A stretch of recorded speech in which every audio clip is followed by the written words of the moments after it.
Olá pessoal, na nossa aula de hoje nós vamos falar um pouco sobre o sistema esquelético, destacando funções e constituição desse importante sistema para o nosso organismo. Antes, não deixe de inscrever-se no nosso canal, ative o sininho para ficar por dentro das notificações das próximas aulas e novidades do canal. Compartilhe os nossos vídeos para que outras pessoas tenham acesso a estas informações. Conhecimento nunca é demais. Então, sobre o sistema esquelético, o que é que nós trazemos na aula de hoje? Que informações nós temos tão importantes a respeito desse sistema?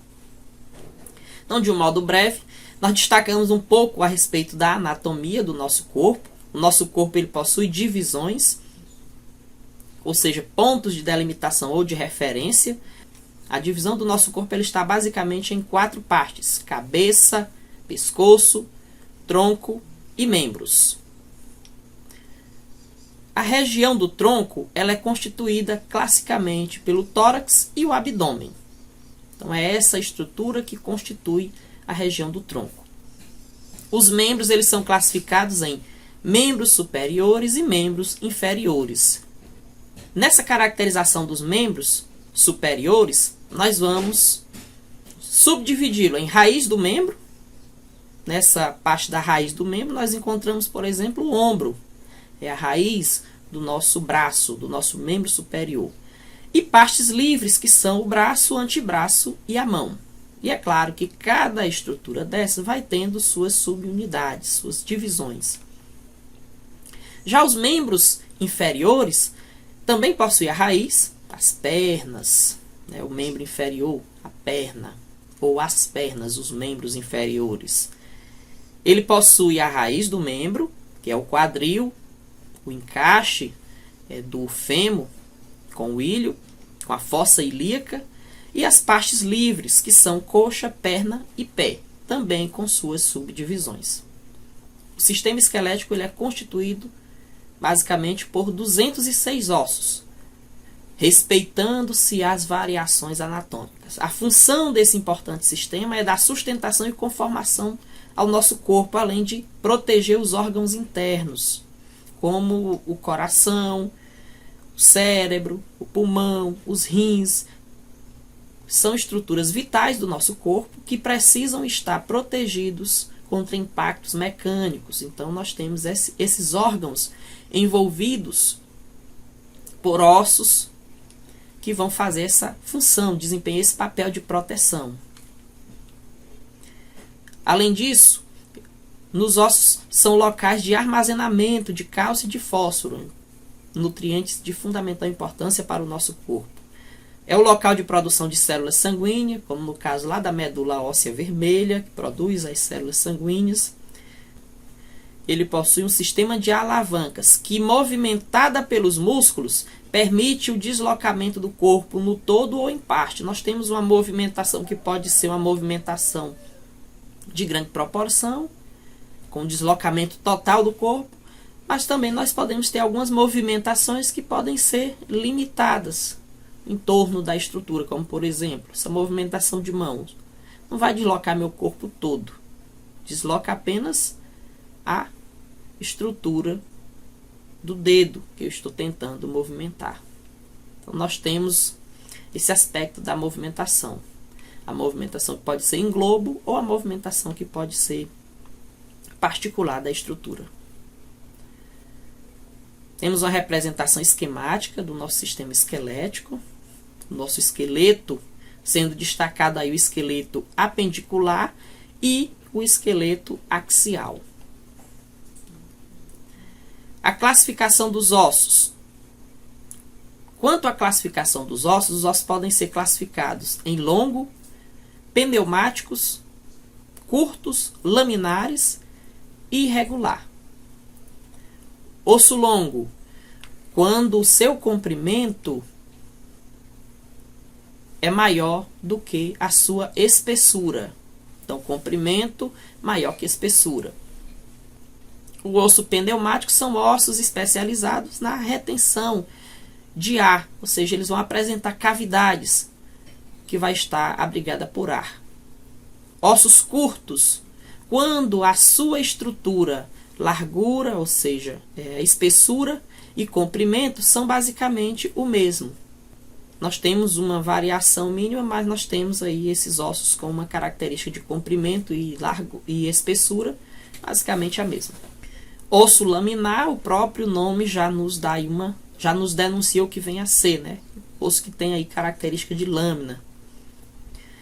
E osso irregular, quando nós temos aí variadas formas para este osso, que não dá para a gente estar caracterizando ele dentro desse aspecto de longo, curto, laminar ou pneumático. Nós temos aí uma formação totalmente irregular, como no caso das vértebras.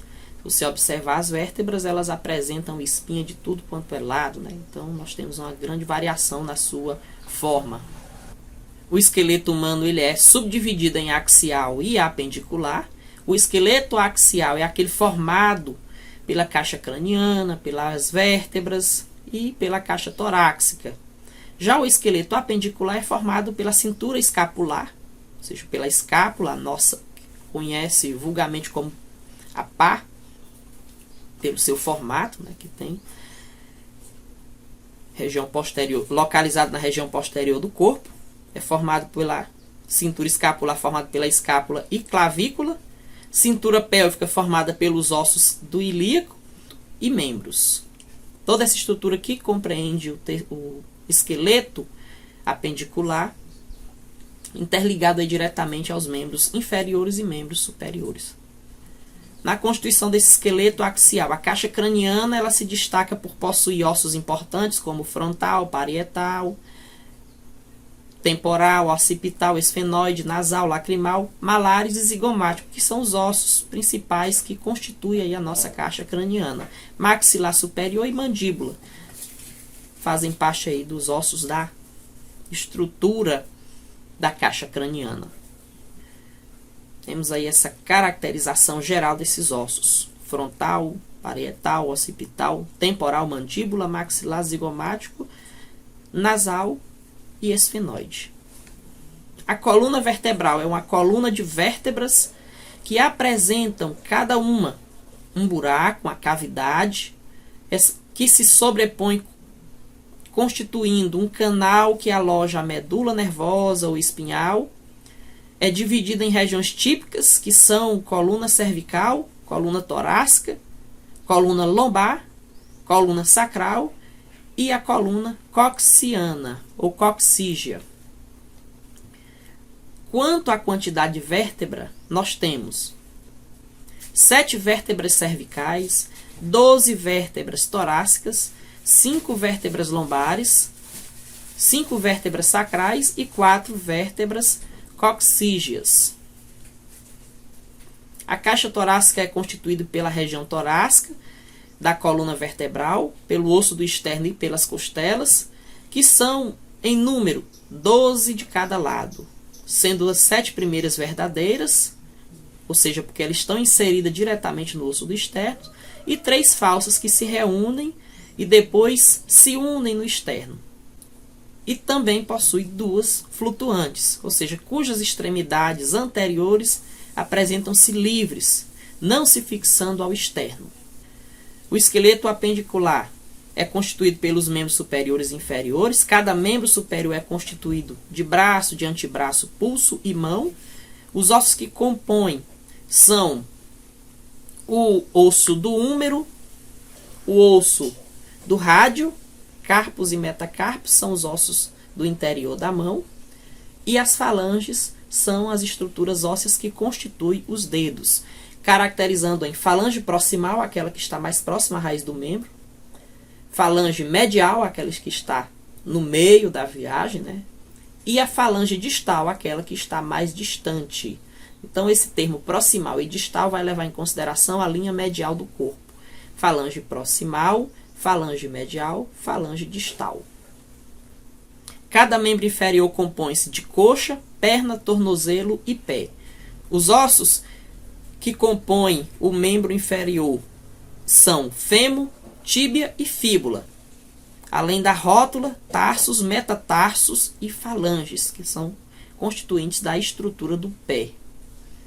A área da rótula, a região da rótula, é justamente a área do encaixe do pé com a estrutura do osso da tíbia. Lembrando que a perna, a parte inferior da perna, a tíbia, ela também possui paralelo, que é a famosa canela, ela possui paralelo a ela um osso, um ossículo fino que acompanha toda a extensão da tíbia, que é denominado de fíbula. Lembrar de fino, fíbula. Estrutura mais fina, menos espessa do que o osso da tíbia. O osso principal é a tíbia. As cinturas articulares são constituídas por membros que estão unidos ao corpo mediante um sistema ósseo que toma o nome de cintura ou cintura escapular. A cintura superior se chama de cintura torácica, formada por clavícula, escápula e omoplata. E a cintura pélvica é conhecida como a bacia, constituída pelos ossículos do sacro, também pelos ossos do ilíaco e o cóccix. Além disso, possuímos também junções e articulações. São estruturas que servem para unir dois ou mais ossos, algumas juntas, como as do crânio, são fixas. Não há movimentação nessas articulações do crânio. Nelas, os ossos estão firmemente unidos entre si. Em outras juntas, denominadas articulações, os ossos são móveis e permitem que o esqueleto realize movimentos. Além disso, o nosso sistema esquelético é constituído por ligamentos. Esses ligamentos atuam na união de articulações. Os ossos de uma articulação eles mantêm-se no lugar por meio de ação de ligamentos, que são cordões resistentes constituídos de tecido conjuntivo fibroso. Os ligamentos estão firmemente unidos à membrana que reveste essa estrutura do osso. Há situações, por exemplo, muito comum, que um ligamento ele descola do osso. E aí nós temos uma lesão que vai demorar bastante a recuperação, muito comum nos atletas. Então esse ligamento ele descola do osso, ele rompe do osso. E aí nós temos além de ser um trauma doloroso imenso, ainda tem um processo de recuperação muito lento, processo cirúrgico, e aí nós temos o comprometimento das funções do indivíduo por longo tempo. Finalizamos esta aula agradecendo a sua paciência e deixamos a seguinte frase: aprenda a perdoar. Lembre-se que você também erra. Perdoar não é esquecer, isso é amnésia. Perdoar é se lembrar sem se ferir e sem sofrer. Isso é cura. Por isso, é uma decisão e não um sentimento. Muito obrigado. Curta, compartilhe, inscreva-se e até a próxima.